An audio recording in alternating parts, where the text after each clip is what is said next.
are my Christmas ornaments from students, and this one was from a little guy in my first class to teach, and I was scared to death that year.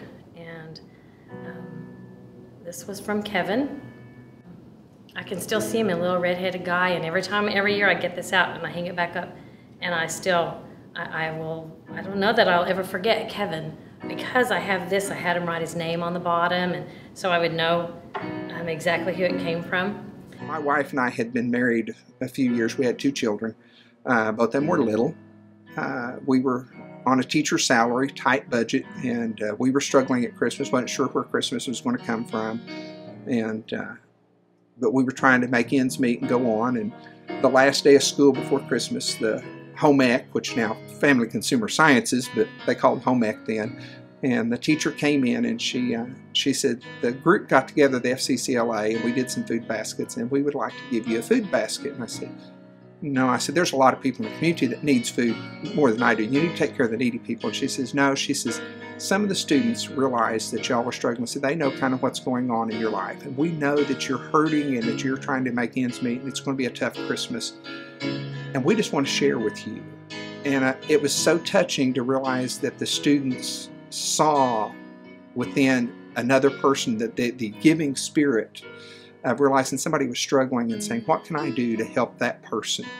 His mom and dad said he wanted to bring you this Christmas gift. I hope you don't mind that we came by.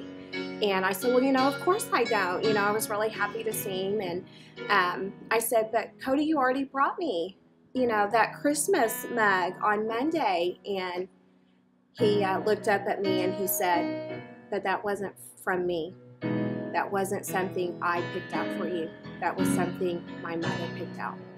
And he said, I wanted to do something nice for you. And so his family went on to tell me that the weekend before he gave me the Christmas mug, they said he was real sad at home, but he didn't ever really say why. And he finally took the Christmas mug and gave it to me, and he went home and they said, why are you so down? Why are you so sad? And he said, because I want something more for my teacher. And it always stood out to me, the fact that they thought more to think of somebody else than themselves. And I think that's the whole purpose of Christmas, is being able to teach people to look outside of yourself, to see what I can do for someone else to make their life more blessed.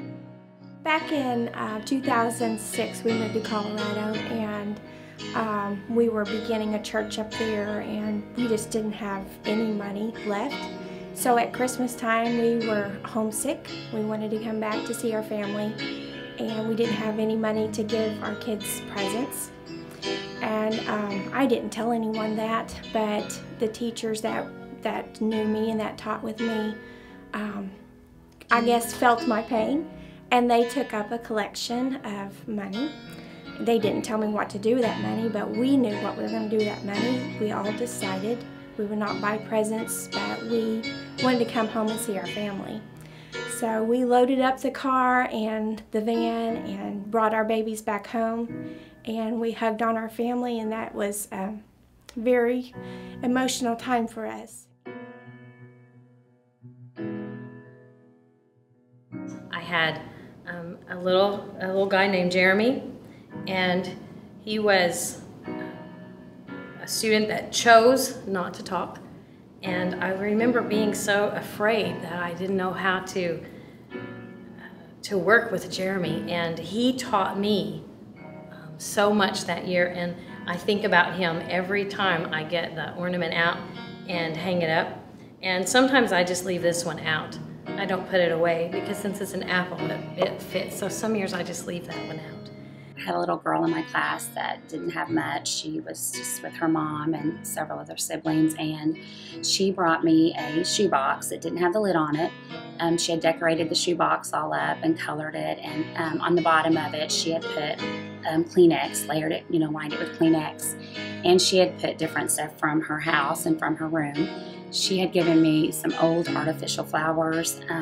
She had given me just little knickknacks. They said he went to the neighbors' homes and he raked leaves, and he earned his own money for my present, and he had brought me a crystal vase, and it sit on a little platform, and you could push the platform a little button and it would change different colors, and he said I wanted something that shined just as bright as she does to me.